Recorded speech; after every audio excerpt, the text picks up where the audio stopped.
Power Rangers Beast Morphers, Episode 5, Taking Care of Business. It opens with Devin, the Red Ranger, starting his new job at a local car wash. I can relate. I used to work at a car wash. Not a terrible job. Pretty easy. Just kind of stand around and drink coffee and talk to your coworkers until the car comes in, and half the time it went through the automated car wash, and all I had to do was detail it afterwards. Dry it off, clean off the dashboard, squeegee the windows, that kind of thing. Just simple stuff. So it's not the hardest job in the world. It's actually a very easy job, a good starter job for young people. However, this is a Power Ranger, more notably the Red Ranger, so the leader of the team. So you know he's going to mess this up. Well, as I said, it opens at the car wash. Devin is working his new job, looking like Mario, with the red shirt and blue overalls. Kind of funny looking. It's not really a flattering color for him, I suppose. Not that I care. Devin's father, the mayor of Coral Harbor, seems to have a bit of issues when it comes to Devin not wanting to commit to certain things, so therefore he thinks him having a job is very, very good for him. Down to the point where he basically decides to just say, screw whatever I have planned for today. I am a mayor of a giant city, but I'm just going to help my son wash this car real quick. So the mayor is proud of his son for being a car wash employee. I don't know if proud is the word I would use for it. I mean, he's happy that his boy is working. That'd be good enough for me. I can't wait until my sons take some initiative and actually start wanting to do more around the house, even just simple chores and whatnot. It's hard to get your children now just to do simple chores around the house, much less hold down a job. But don't get too excited. Devin does not keep the job long because he is, however, a Power Ranger, the leader of of a group of Power Rangers. I'm not going to say the leader of the Power Rangers. He's leader of a Power Rangers team. So you know that everything is going to go sour. And we've seen this theme before in past Power Rangers episodes, to where the Ranger tries to go on with their normal life or their job and just can't seem to pull double duty. And I believe we just visited this very similar situation in the last series, Super Ninja Steel, where Calvin, the Yellow Ranger, wanted to get a job as a mechanic, but decided he couldn't balance both job, school, and being a Power Ranger all at one time. So again, this is just another rehashed theme that we've seen before. It's nothing new. It's rinse and repeat. But hey, it's a new team of Power Rangers. It's a new show, so therefore it's new, right? No, it's not. Well, as this is happening, Blaze and Roxy and Scrozzle and Evox are all planning to attack Coral Harbor once again to gather more Morph X energy. Well, even Evox I can agree with when he says that he doesn't want more plans, he wants action. I agree. I want action. That's exactly what I want out of this series. Saban let us down with Ninja Steel, the entirety of it. I was hoping that Hasbro was going to pick up the ball and just run with it.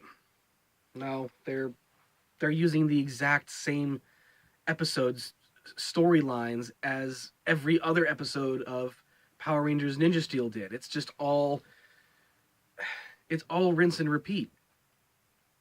I don't understand why they can't think of anything new. Either they need to get some new writers, or the writers just need to pull their heads out of their asses. Let's just put it that way. I'm getting tired of seeing rehashed storylines from past Power Rangers episodes. I know there's only so much material you have to work with sometimes. That's fine. You have to do what you can. But there's only even marketing these shows to kids. Kids these days aren't stupid. They know when they've seen a storyline before, when they've seen the same story just with different characters. Nobody wants to see that anymore. So think of something new, original, please. No more rehashed, reused, rinse and repeat storylines for your episodes. They could have gone 100 different directions with this episode, with the storyline. No, they had to stick to something safe because it was easy. Stop taking the easy route. Hasbro, that's why Saban was failing these last couple of years, is because he was taking the easy route. Don't do what Saban did. Be better. Please, for all of us. Amongst all of this, what's going on in the episode, it cuts to Grid Battle Force with Nate, the commander, and Ben and Betty, I believe, are the comedic duo's names that I didn't want to bother to remember because I didn't think they were going to be an integral part of the show. But once again, it looks like they're being shoved down our throats, much like Victor and Monty were.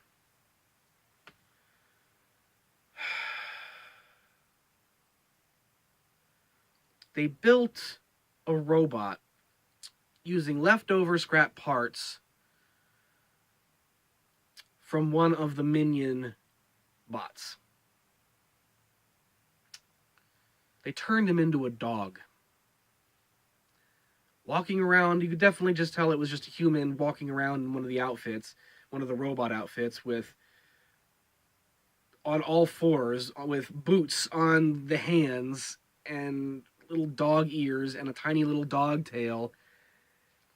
It is one of the most ridiculous things I've seen in a Power Rangers show. I'm not gonna lie, that was just weird. I'm not gonna go to say that it was stupid. And again, it wasn't funny. It was just weird.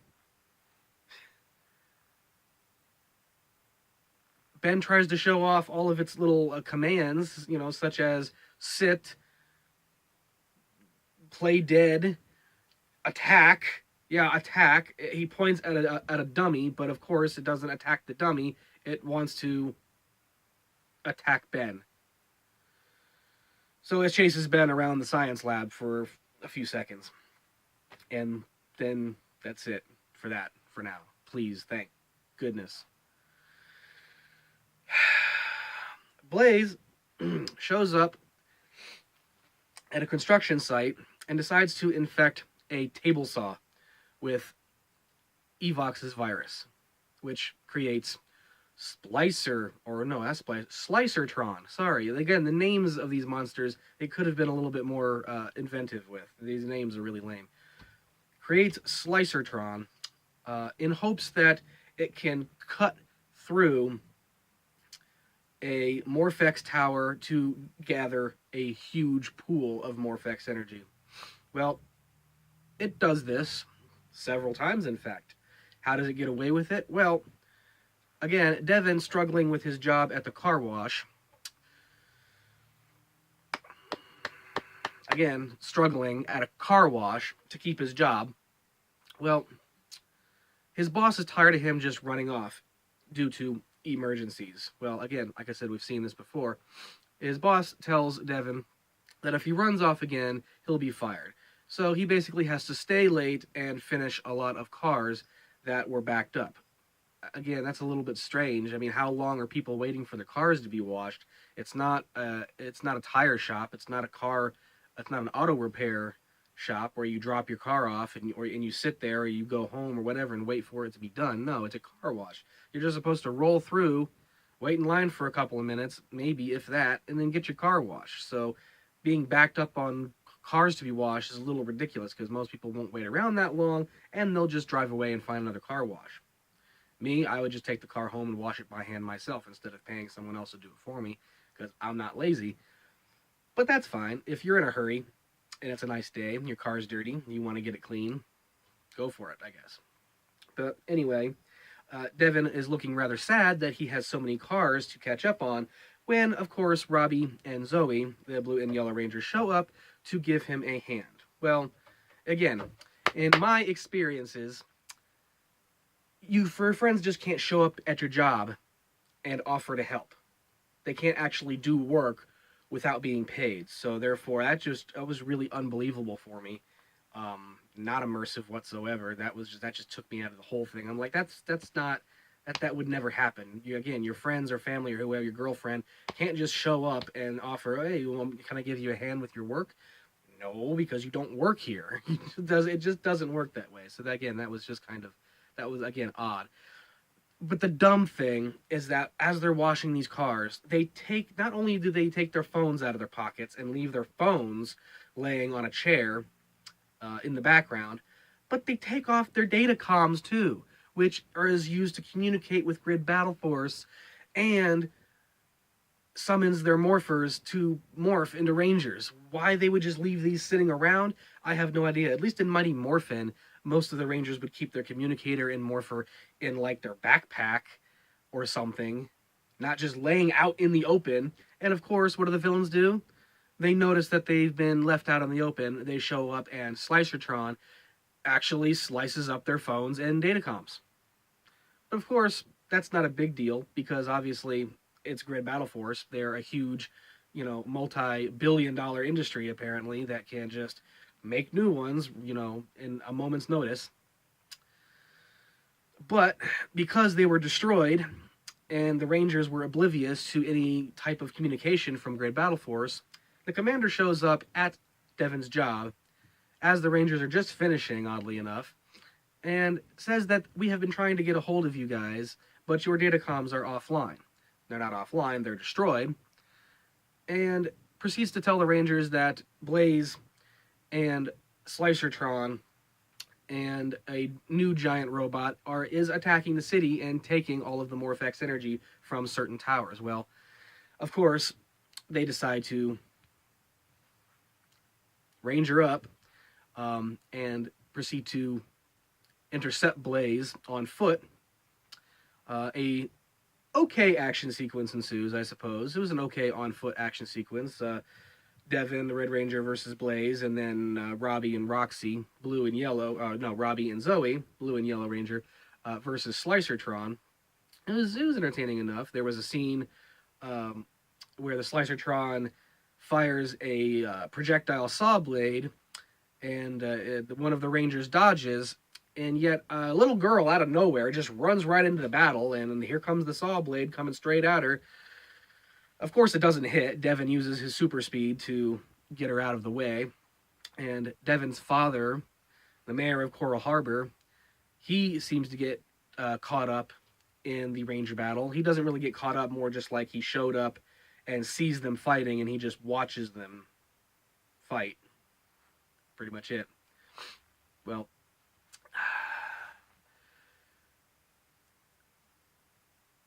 they have to...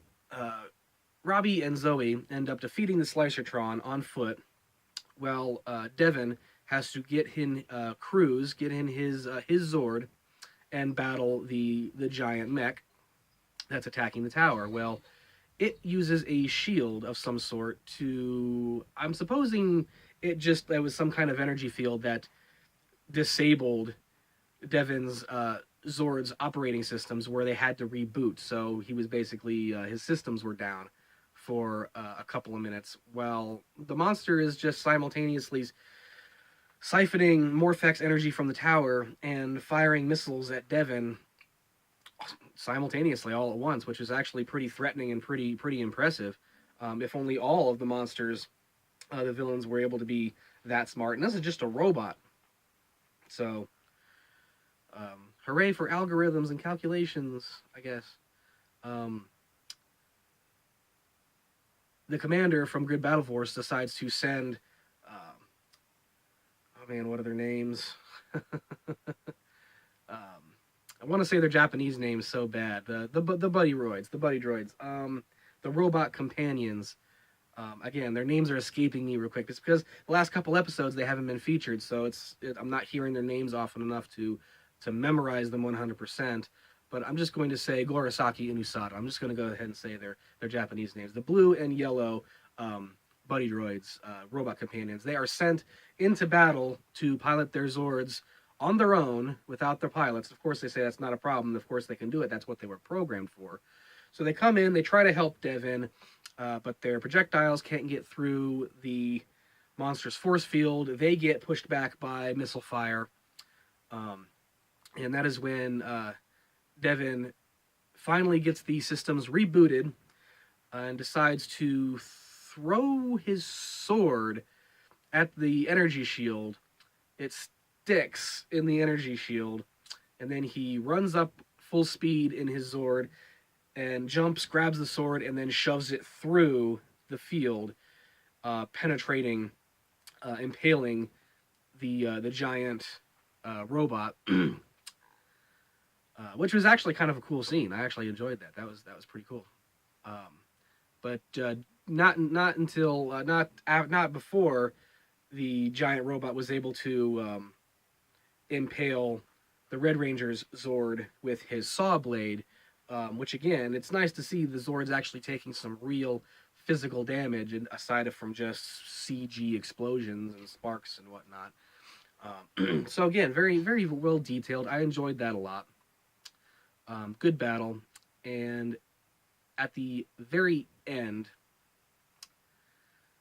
we find that Devin is fired from his job, of course, because he left. His boss warned him, you leave one more time, you're fired, and says, your dad will hear about this. Well, he was fired, and his dad did hear about it. He gets a call from his father saying that he's sorry. Because Devin tried to apologize, saying, I'm sorry, Dad, and his dad just says, I'm sorry too, and hangs up. That's pretty cold.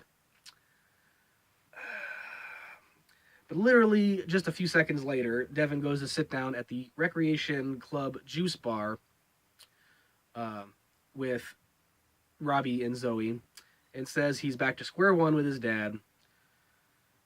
But then on the television, there is Devin's father, the mayor, uh, speaking about how he is proud of the Power Rangers, how he was skeptical at first, but he sees how they're trying to do good, and he is proud. Even though their identities are secret, he is proud of the Power Rangers.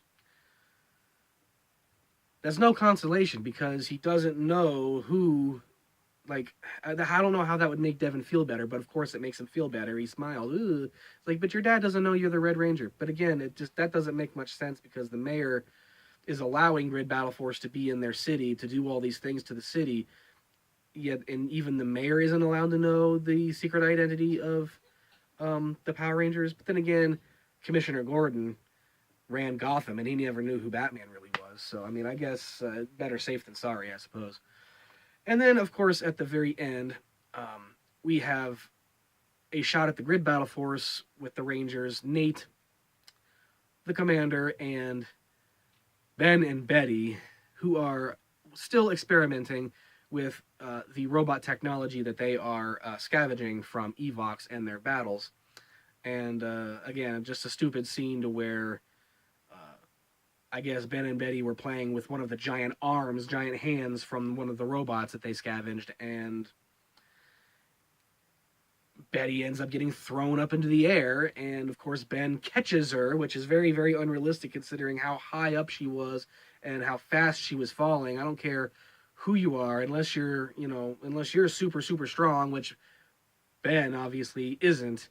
There's no way you would have been able to catch Zoe without the both of you, the both people taking serious physical damage, if not being knocked out completely, losing teeth or broken bones. There was just nothing believable about that at all. And once again, nothing funny either. These two are not funny, so quit shoving them down our throats, please and thank you. But that was episode 5 of Power Rangers Beast Morphers, taking care of business. If you don't mind, I'm going to go take care of some business and get after my cats because they're scratching at my door and I think they're hungry. So let me get at that and leave comments below. Let me know what you thought of the episode. Did you like it? Did you hate it? What would you change? You know, the usual stuff. So thanks again for tuning in, guys. More reviews to come, and I'll see you all next time. Later.